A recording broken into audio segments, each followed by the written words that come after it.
Brightmoor area is making his rounds. This area is a residential area. It just consists of homes, single-family homes, some vacant dwellings and vacant lots. In front of one of these vacant houses, the sanitation worker comes across an oddly placed garbage container. As the worker attempts to roll the can, he notices it is unusually heavy. It was obvious someone had put something more than just household garbage in there. When the worker lifts the lid, he's met with a terrifying sight.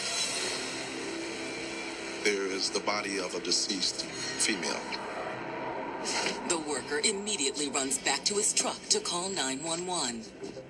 That call comes into me. I alert my team, and we then head out to the location.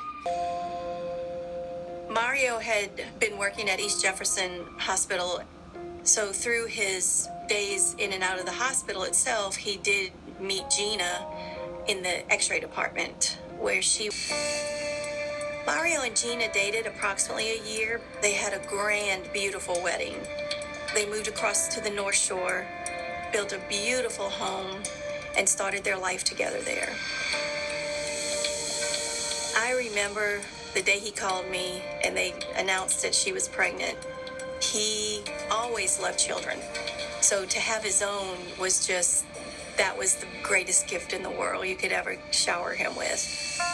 That Mario's light, his sunshine in his world was his son. He would go to every swim meet, any activity. He would talk about him, how he was doing in school, talk about his friends, everything. I mean, everything was his son. If every dad in the world was half or a third of the way Mario was. But their lives would be destroyed by a vicious crime. This was I know you relived this several times, but can you tell me so I'll know what happened? We were asleep in the bed. Hearing gunshots. Somebody is in the doorway shooting our direction. And suddenly he starts feeling pain in his body. He's being hit by bullets.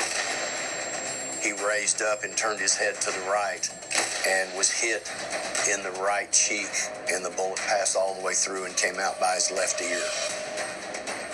He was trying to protect Penny, and then he took a shot that knocked him out of the bed. There's just a little bit of space between the wall and my bed, and I fell face down, and he just kept shooting at me. He actually lost consciousness. Convinced Terry was dead, the shooter left the room. When Terry regained consciousness moments later, he heard another gunshot coming from upstairs. And then he lost consciousness a second time, and then when he woke up, the house was in flames. I woke up, it was hot, and my bedroom was on fire at the foot of the bed, and I was screaming. And I see my wife down there full of blood. You saw your wife? Wife at the other end of the bed, and she was dead.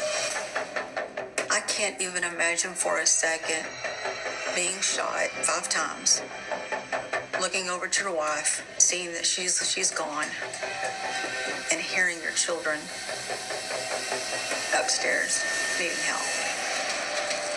Terry tried desperately to get to his children, but his path was blocked by the growing flames.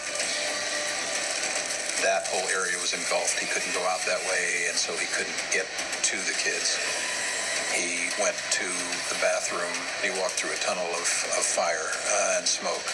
He was able to finally make his way to the small window and then climb out the window. It ultimately came to a point where he had to decide to get out of the house or die himself.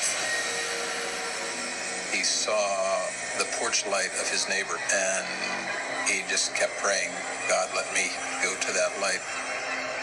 I don't think that in his mind that he thought he would actually survive,